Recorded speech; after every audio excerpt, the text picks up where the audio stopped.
Welcome to the Mom Founders Table. Pull up a chair and join me every week as I become your thought partner and help you lead to create change. I'm your host, Kelsey Kenry, entrepreneur, millionaire mom of three, and strategic business coach for established mom entrepreneurs. Every week, you will get tactical guidance to apply to your business, leadership, and life that will help you further your true success while also being invited into a new way of thinking and being that creates true freedom. I'm here to call you out and call you up, so take a seat and let's begin. Welcome back to another episode of the Mom Founders Table. And today we are talking about everybody's favorite time of the month. We're going to talk about much more than that, but I am so excited because I just mentioned to Renae right before this that I finally downloaded an app to where it shares with Eric, my husband, where I am in my cycle and like what that means. And I came home I'm like a few days away from starting my period currently. I came home to snacks the other day. It was perfect. So I'm so excited to dig into all the things cycle syncing with you, because I will tell you truthfully that this is something that I'm like interested in. And also I'm like, how could this even work? So I'm definitely picking your brain on this episode today. So welcome. Tell our audience, our listeners, who you are, what you do, where you're from, all the goodness. Okay. Well, before I do that, I just have to say I have not yet synced up with my husband. Like, we have not communicated in that way. And people are always like flabbergasted when this is all I do and all I talk about. But the other day I was in my calendar and we sync most of our calendars. And there was one on his where it was just a star on the day. And I was like, an event. And I was like, that's kind of weird. And I like clicked on it and it repeats every 28 or 30 days or whatever it was. I don't remember. And I was like, oh, I bet you that was him. He's trying to track it. Like he's put it in his calendar of like this little star. It repeats every 28, 30 days. He wanted to probably know. So I haven't talked to him about it, but I'm guessing that that's what that was. But that's amazing. Yeah. I am Renae. I help women use their menstrual cycle to grow and scale their business in a way that feels really good for them, that feels really aligned and really maximizes on how they were meant to work. I am a mom of three. I cannot believe that my oldest is 15. I feel like it was just yesterday that I had her, and it's so weird transitioning into this. Like last night I got home at 1 o'clock in the morning because I was picking her up from the airport and stuff. I'm like, I thought that the sleepless nights were going to end when they were out of the toddler phase. But now I'm like going back into the sleepless nights, picking up teenagers from games or plays. Don't or tell me places. that. I don't want to do that. Where do I unsubscribe? I don't want to do that. I know. It's such a weird transition into this teen life, teen mom. I'm not a teen mom, but a mom of teen life. So yeah, I live in San Diego. I love everything that I get to do. Periods were never something I ever imagined that I would be talking about, but here I am. The universe definitely had other plans for me. Yeah. Okay. So let's start there. Tell me about that, because it's like immediately when you're like, I help you make sure that your cycle helps you scale your business. I'm like, these are two things that I didn't expect to hear in a room together. I have heard them in a room together and no, but also I think all of our listeners are probably like a little bit like, what the fuck? So tell me how you ended up here in teaching this. Probably about 10 years ago. My youngest is 10, and it was right around the time that I found out I was pregnant with her. I got what I thought was my dream job. So my professional job is in occupational therapy, and I wanted to work at the Children's Hospital my entire studying and career.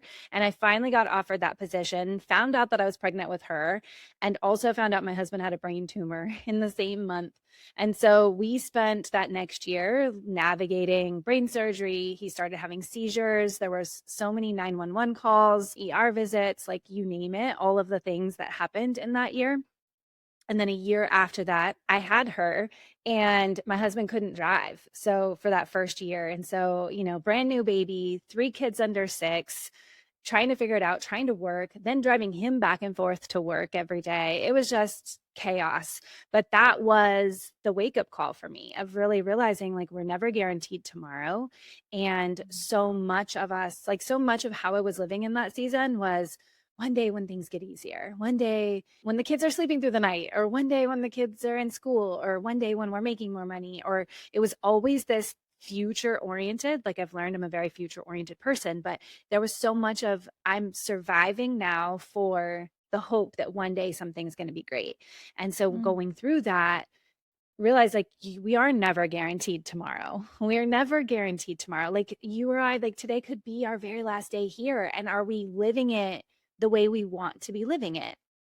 And at the time, I would have answered, no, I was not. It was just surviving. And so I wanted more time freedom, more financial freedom. So I did what a lot of women do and started in network marketing. And I remember being at the hospital, like pumping and eating my lunch and trying to message people all at the same time. And like, you're getting home from work and I was like, babe, can you put the kids to bed so I can get some more work done? And I just need to get a few more things done, and getting up early in the morning, like trying to get things done and doing all of the things, like all the personal development, all the whatever. And it was just like, again, back to this place of like really extended and hustling over and over and over. And I reached out to my mentor at the time and said, hey, I'm not hitting my goals. I'm not hitting the numbers. And she was like, well, business is just numbers game. So if you're not hitting the numbers, you just got to do more. And I was like, I am literally bleeding at the knuckles right now. Like there's no more to give. Like I can't. And so Literally, if anybody's not yeah, watching on video, my face is my face is not pleased with that answer. no. And I look back and I'm so grateful because it is what took me down the road that I am on now. But that was a really hard season of figuring out like, okay, maybe I just need to get better at my time management. I need to get better at organization. I need to get better at focusing. And I read all the books, right? Mm. Miracle Morning, Atomic Habits, forget what Brendan Burchard's was, but like I read them all and was like, how do I Yeah. get better at what I'm doing? And it wasn't until I was in a little mastermind group, the very first mastermind I ever joined. It was $1,000 for the year. I was like, looking back, crazy, but this little mastermind group. And she had a guest speaker come in and started sharing about women and how we're different and how our hormones are different and how it changes the way we show up. And I started diving into it. I was postpartum at the time, so I didn't have a period, but I really started digging in and learning and listening and started noticing like, oh yeah, that there was a time when I wanted to leave my family a few weeks ago. And that actually corresponds with where I was at in my cycle. And how did I not know that? And I started just listening to it and paying attention and started sharing it with the people I was serving and working with at the time. And they were like, dude, this is what women need to know. And so that was kind of the pivot where I started transitioning and sharing only that. And now it's amazing. Like, I absolutely love talking about it. Yeah. Yeah. Wow.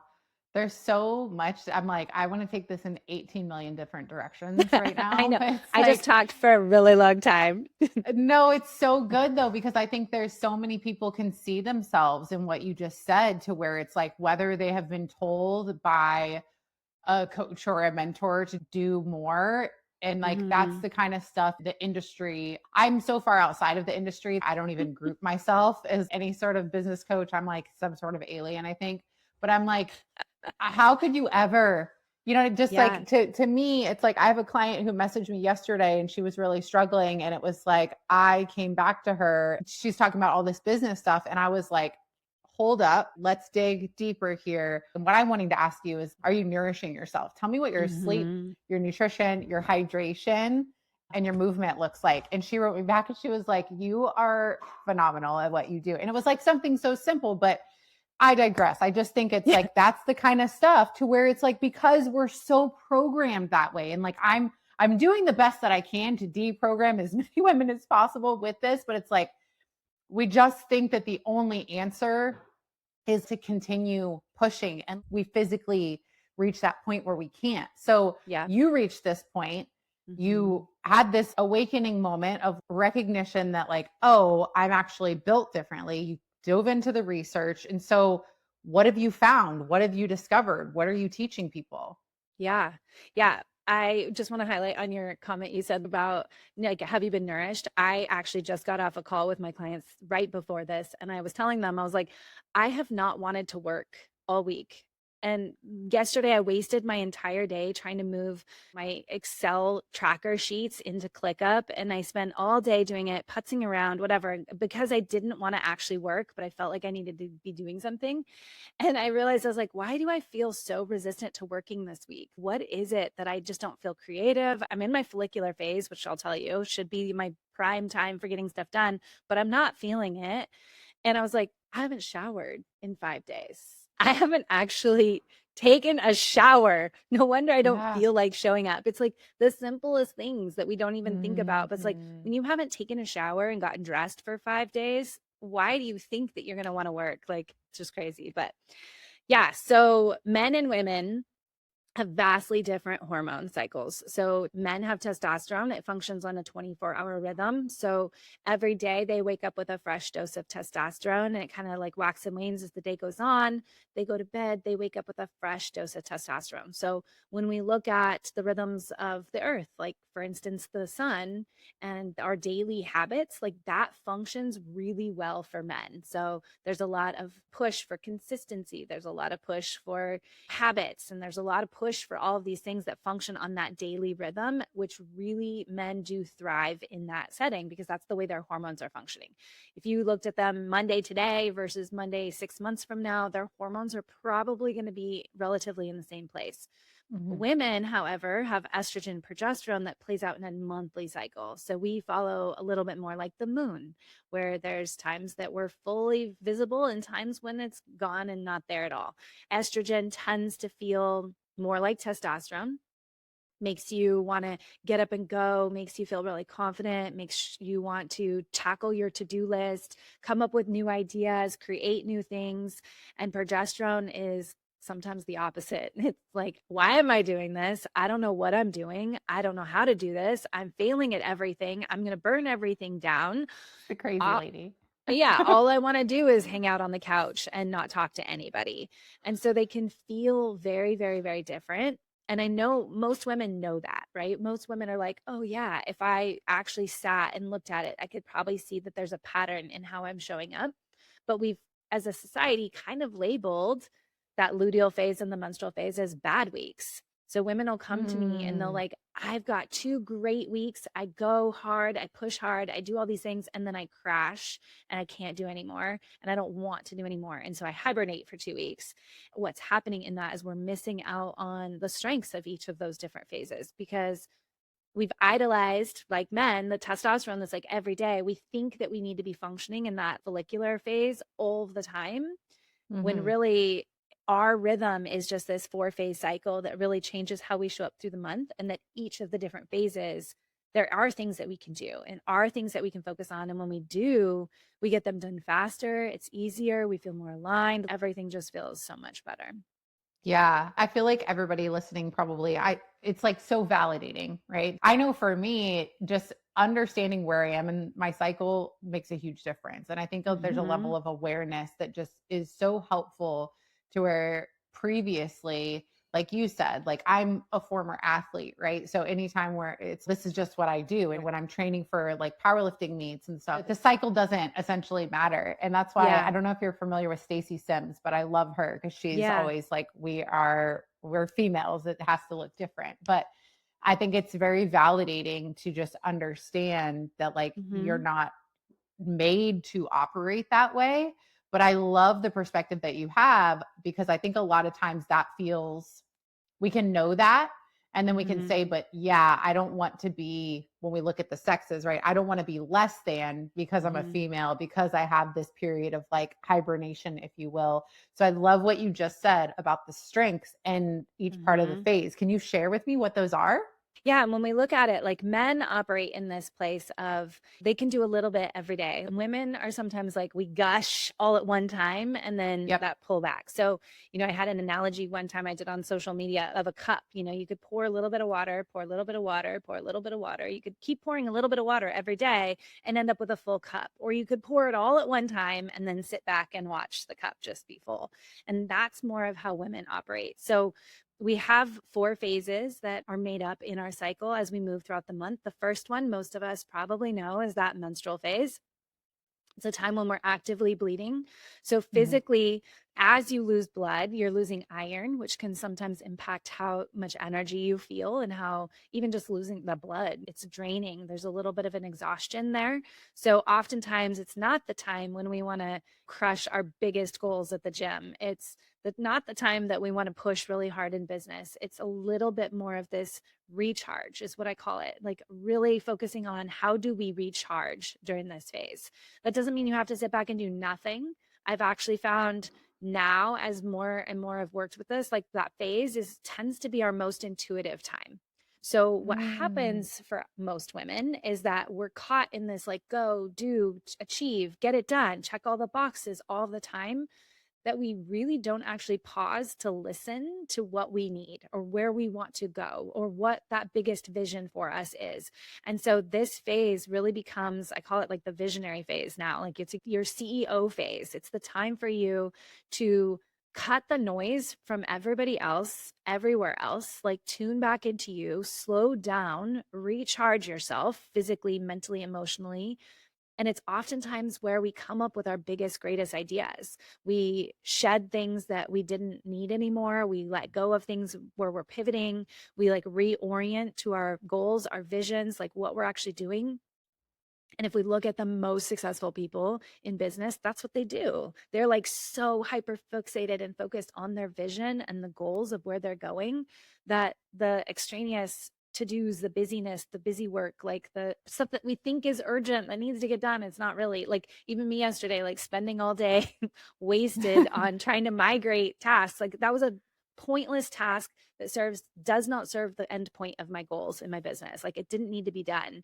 And so when we really get good about focusing on this like visionary CEO thing, the phase, we make sure like, hey, I'm actually moving the needle where it needs to be moved. And then as that estrogen kind of starts to pick up, we hit our follicular phase. And in the follicular phase is when we start to feel like, okay, I've rested, I've recharged, like I'm ready to go. I'm ready to hit the ground running, tackling big projects, getting new things up off the ground, trying new things, implementing new things, like all of those ideas that maybe percolated and came to be in that menstrual phase. Now we're ready to actually execute them. This is Mm. one of my favorite phases for all of those stupid things that we have to do in life, like taking the dog to the vet and scheduling the car appointments or all of those extraneous to dos that most moms and women are carrying. But it's like just in the back of the list. Like, this is a great time to sit down and be like, check, check, check, check, because your brain is so, yeah, it's like Mhm. ready to just focus and get it done. And then, as with that estrogen peaks out at the top around ovulation, that's when you feel the most magnetic, the most radiant. Like your body is literally telling the world, like, mate with me, like, I'm ready to make a baby. And even if you're not wanting a baby at this point in time, like, that's what our bodies are doing. It's like the animals in the wild kingdom. Like, we're flirting and we're sending out these vibes. People oftentimes will be like, man, you look so beautiful today. Like, you look great. And it's like, chances are you're probably ovulating. Your body is Yeah. literally sending all these signals. And so that's such a great time for recording podcasts like this, or recording your content, or asking for a raise at work, or having hard conversations, or going shopping for your swimsuits or things like that, because you're going to feel the most beautiful, the most confident, the most radiant, like ready to go in that way. And then Mm. estrogen dips off, progesterone takes over, and progesterone can feel very different.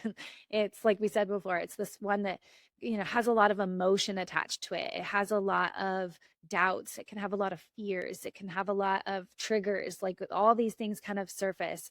And one, I used to think that was a bad thing until I realized that, as entrepreneurs, you probably know this too, is like we're oftentimes our biggest holdback in business is like those fears and limiting beliefs and doubts. And so I started leaning into this phase as this is the phase that's actually going to quantum leap me farther and faster than any of the other phases.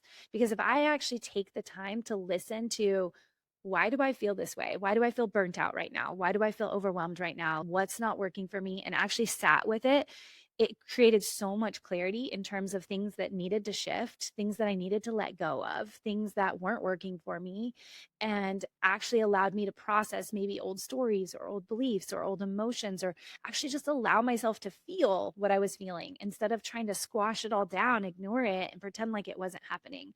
And Mm. so that's one element of that. The emotions also, like we, as human beings, we operate in emotion more than we do logic most of the time. So when, as business owners, we want to help sell our offers and our products and our services. We want to help people and we want to change. It's most of them, their buying decisions is going to come from emotion. So, what better way to write our copy, write our content, to be able to write written for sure? Don't get on video. You probably don't want to be on video, but written, you're going to be able to express and be able to get yourself into the place of where your people are at far more than any of the other phases. I can write in any other phase, but the content that I write in my follicular phase is drastically different than the content that I write in that luteal phase. It's just more potent, it's more connected, it's more emotionally deep resonant. The luteal phase is also a powerhouse for the organizational, dot your T's, cross your I's. It's a filter system. Like you're going to go through your entire life, your entire business, and be like, what's not serving me? What do I not need anymore? What's not working? How do I organize everything? If you've ever gone through and like cleaned out your entire closet or your refrigerator or your downloads folder or whatever, you're just like, I got to clean it. I got to organize it. Like I got to sort it. It's probably luteal. Luteal is such a get in there, clean it, organize it, to like, it's productive, but it's a completely different type of productive than the follicular. And so they're just so different. And so when we match up with where they're at and how we're feeling, one, like you said, it gives so much permission because you're like, dude, I don't feel like showing up on camera today. So I'm not showing up on camera today. I'm going to organize my budget. I'm going to do my budgeting or whatever. Like you just allow yourself to do that and to trust that and know there's going to be a time when you are going to be a powerhouse at recording content. You just might record all your content in one day instead of a piece of content every single day. Mm. Yeah. Oh my gosh. Just wow. Yes. Just everything. Like, I feel like I have a pretty good awareness of cycles, but the way that you just broke everything down and the way that you spoke to the strengths of everything and the way that was like tracing back in my cycle, I'm literally in my luteal right now, like a few weeks, and I'm like, this is the phase. Hearing that from you felt like permission for me because it is the phase where previously, before I was really tracking my cycles or trying to understand them, I was always really mean to myself because I feel like it's a very introspective time for me, like you were Yes. saying. And so it was like, I think there's a difference in being introspective and asking questions and making discovery versus just straight up being mean to yourself. And so 100%. it's so helpful to hear you say that. So here's something fun. You could totally say no, but Okay. do we want to use me as a test project? Because I will be very vulnerable right now. And a lot of times in the stuff that you were saying, I was actively resisting to where I'm like, this will not work for me or my business. And I'm going to just call myself out right now and say that. So if you want to go there, I would be willing to be vulnerable enough to do this. Let's do it. Yeah. Let's do it. Let's do it. Okay. Let's get you a breakthrough today. we have our different phases, right? So I'm hearing you, especially as somebody that the visibility piece, the being on camera, the like, I'm typically on camera every day, right? So when you're like, this is a time where you don't have to, I'm like, no, that doesn't apply to me. So here's what I'm wanting to know, right? Yeah. When you think about like, applying this to your business, for anybody listening that's similar, because obviously all my listeners are business owners, I think that we probably all right now, as we're listening, are feeling this resistance. This sounds really cool to be able to like divide our business of I only do these things here. And also it feels, I can't do that. Right. So like my business, I have client calls every single week. Yeah. Even when I may not want to be on camera. Right. Where's the wiggle room? Where's the flexibility? How could this apply? I'm happy to give you any more details that you might need, but I'm curious to know, like, how do you actually put this in place? Yeah.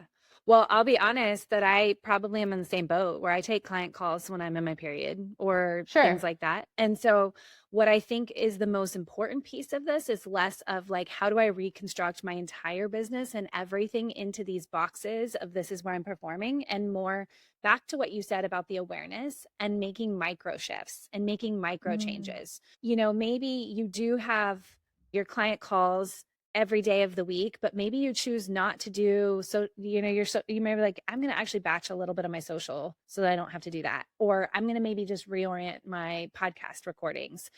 Those ones I can adjust and flux a little bit. Like, you don't Yeah. have to change literally everything. I think I saw one stat somewhere that was like, even if you only change 10% of what's in your calendar to match up with your cycle, you will start to notice a difference. And even Mm. if right now that 10% doesn't feel like it's business oriented, maybe it's if people are working in corporate or you have a side job where you can't adjust anything. It's like, can I change my self-care? Can I change how I'm exercising? Can I change my nutrition? Can I change the way I'm sleeping? Can I change what I say yes to and yet no to outside of that? Like, where can I take these principles and this awareness and integrate it in a way that feels really good for me? I actually just recently was with a friend, like my mastermind group. They all came up with this idea to go live every day for 30 days. And when I heard it, my cycle syncing brain was like, hell to the no. Like, I am not doing that, because I Yeah. know that there is going to be times in my cycle when I absolutely do not want to go live. I just know it. Like, there are days when I don't want to get dressed. There are days when I want to stay in my messy bun. There are days when I just want to like tune out from the world. Like, I know that going live every day for 30 days was a check mark. Absolutely not in the group. But whoever brought it up in February, it's like March rolls around and she's still talking about it. And she's like, we're going to set a date. We're going to all do this. We're going to all do it in May. And I was like, count me out. I'm not doing it.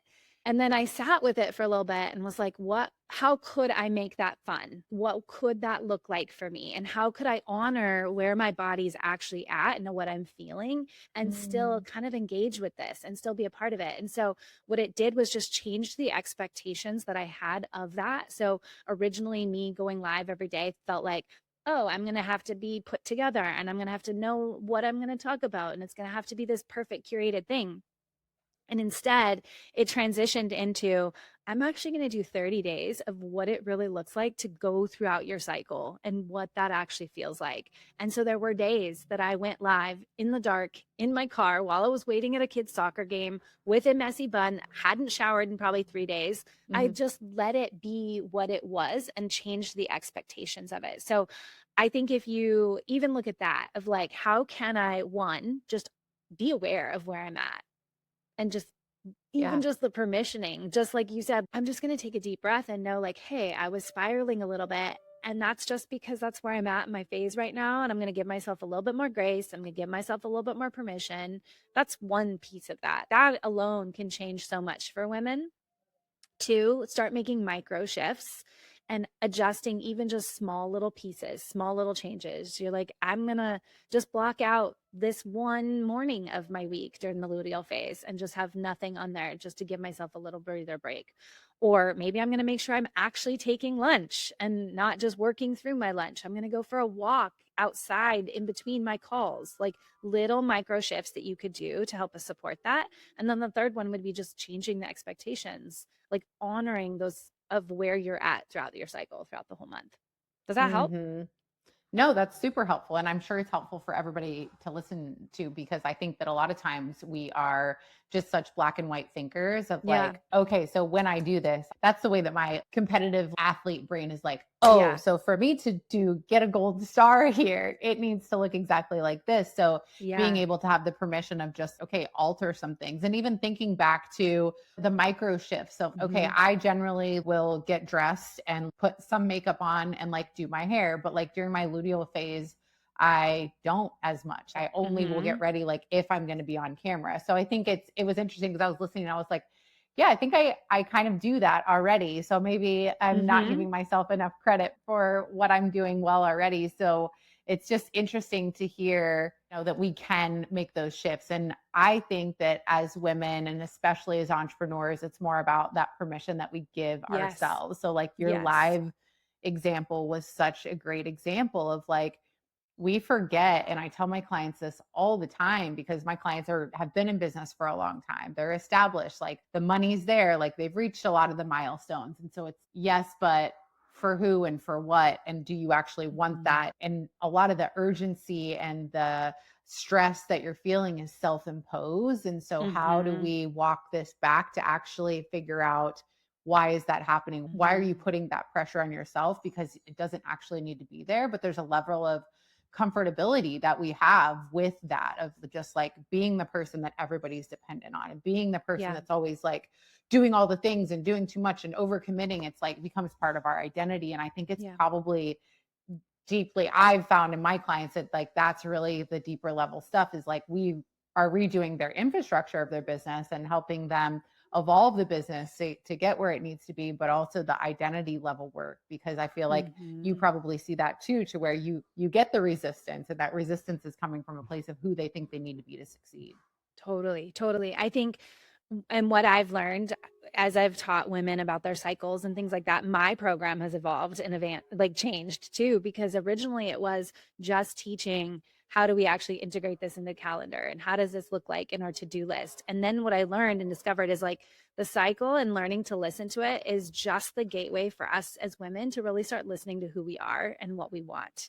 Like, what is it that we truly desire, and how do we actually honor that? Like this month in my program, where we change with the seasons of the year, but we're moving into like pleasure first businesses. Like, how do we create businesses that are full of pleasure and feel good and feel fun, rather than the sense of pressure and pushing and shoving and like hustling to get to where we want to go? And how do we really honor that we're human beings and like our desires matter? And so I think that is one of the biggest things, that when you start to actually listen to your body and you start to listen to your cycle, you get to support it. You get to listen to that language. You get to understand, who am I? What do I really want beyond just the metrics and beyond the goals? And when I actually do that, those goals and metrics and things oftentimes amplify, like they get better because when you're feeling so rejuvenated and you are feeling so full and you are feeling so inspired and you are alive and you feel lit up by life, how are you not going to be performing better in the way you show up? Like, it's just this ripple effect. And I think oftentimes as a society and as a whole, maybe it's a patriarchy, we've really downplayed the value of pleasure and fun and joy and in desire and listening to ourselves. And so even if that, it's just like, let it be this experiment of listening to, what do I really want? What do I really need? Where is my body at today? That's one of the number one questions I have my clients. Like, ask yourself that every day. What does my body need today? Like, where am I at? What do I desire today? And even that one question will forever change going forward. And even, my cycle, it has its own Google Calendar. And so it's like in my calendar every day. So even if just having it in your calendar changes slightly what you say yes to and what you say no to in that week, that could be enough to make you feel like my luteal phase weeks, I still have clients. I still sometimes have podcast interviews and I still do other things in my business, but it's on a far less level than on my follicular phase. My follicular phase, I could hustle. I maybe have back to back to back to back calls all day long. But that luteal phase, maybe it's half the load, or maybe it's a quarter of the load. And that doesn't mean that it's performing any less. It just means those forward facing things are very different. It gives me space and time to do other things that my business needs to. So it's just about balancing and adjusting and just bringing that awareness in. And I think obviously awareness is such a huge thing, that my clients are so smart and they're super aware. They know exactly what they're doing and how it's not working and how it's not serving them. And something that you said around asking yourself the question of, what do you actually need and what do you actually want? And obviously, I think all good coaches or advisors will ask that question. And what I've found, I'm interested to know if you see this too, is that we know and we don't give it to ourselves. So it's like, I could be like, I really just want to sit on the couch and like work from the couch today. But then if I tell myself I can't work from the couch because that would make me unprofessional or whatever it is, it's like, now I've told myself this story that's not true. And so then it's like, I see this back and forth of people where it's like, you know what you want, but you're too afraid of what will happen if you give it to yourself. It's so true. I mean, I would say I'm still deconstructing those beliefs and things. I think we probably all are. And Absolutely. I love seeing other women trailblazing that and doing that in that way. And so I oftentimes am like, how can I be that woman for somebody else that's helped trailblaze that we actually get to write the rules. We get to write the standards. I even thought this morning, I was getting dressed and getting ready, and I put on silver earrings and I have a gold necklace on. And I thought, oh, I'm not supposed to wear silver and gold together. Like silver and gold don't go together. And then the Silver same and thing I gold thought, on my my yeah, wrist. I was like, silver and gold aren't supposed to go together. And I was like, same as brown and black. Brown and black aren't supposed to together. And then I paused and I was like, who says? Like, who created that idea? Like, where in the fashion world, like, why do we look at gold and silver and say they can't go together? Why do we look at brown and black and say they can't get together? Because somebody made it up. Somebody said, this is the rules. This is how it goes. And so I'm in this era now of saying, if this is what the rules were said of how we're supposed to work, and this is the rules of how we're supposed to build a business, and this is what we've been told it needs to be, who says, and can I rewrite the rules? Like, can I do it differently? Because when you really look at it, gold and silver, who cares if you wear them together? Like, what does it really even matter? So if that was a rule somebody else made up, where else are there rules that somebody else has made up about how you're working and how you're showing up? Who says that you can't run a multi-million-dollar business from your couch? Who says? Who said Yes. that? Like, where did that come from? Who laid that into light? And yet, so many of us believe that. How many of us believe that in order to run a business, we have to have ourselves all put together and it has to be professional? I mean, I know plenty of women who build multi-million-dollar businesses from their pajamas and their like messy buns, right? Who said, and why are we following these rules? So that's kind of, if we want to pull it back even more than that, is like, just start asking yourself the question of like, who told me that this was the rule that I had to follow, whatever it might be. And if it's a one you Yeah. want to follow, by all means, like if you want to be dressed and get your makeup done and do that and show up on your computer every single day and that feels good for you, then amen, do that. Do that. Sure. Like, actually getting dressed and showered does make us feel better. But like, actually do the things that you want to do because you've made a conscious choice about it, and not just because it's a rule that somebody else ingrained in us and told us that this was the rules of playing the game. Yeah, no, I Yeah. mean, preach, sister, all of that. Yeah. I completely co-sign. It's like making ourselves like unrobotic, like Yeah.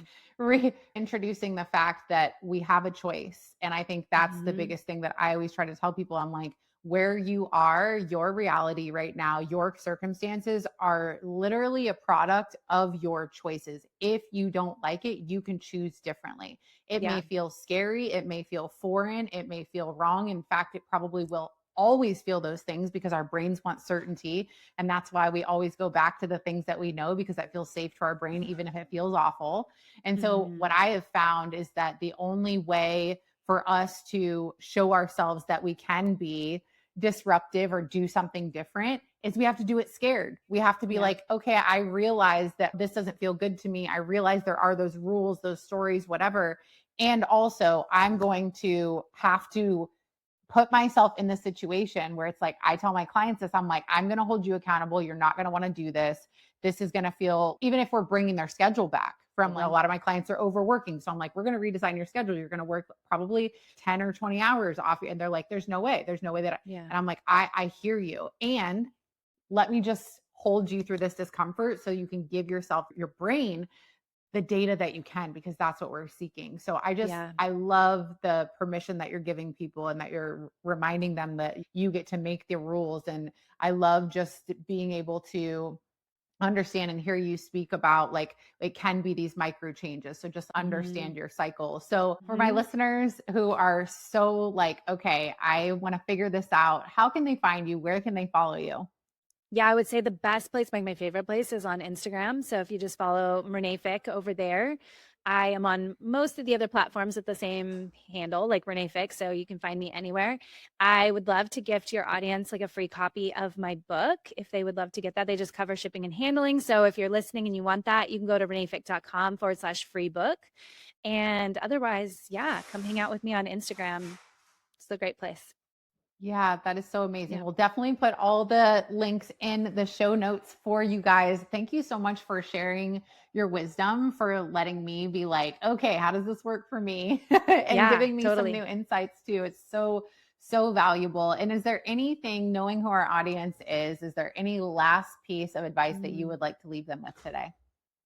I would just say take whatever piece of this feels good for you right now and just integrate that and let it be. And like we said, you don't have to overhaul everything, but let it just be something that awareness kind of like allows you to kind of give yourself a little bit of grace and permission to go after what you want in a way that feels really good. That really is the whole goal, right? Build your business in a way that feels really good. So let this be something that adds to that.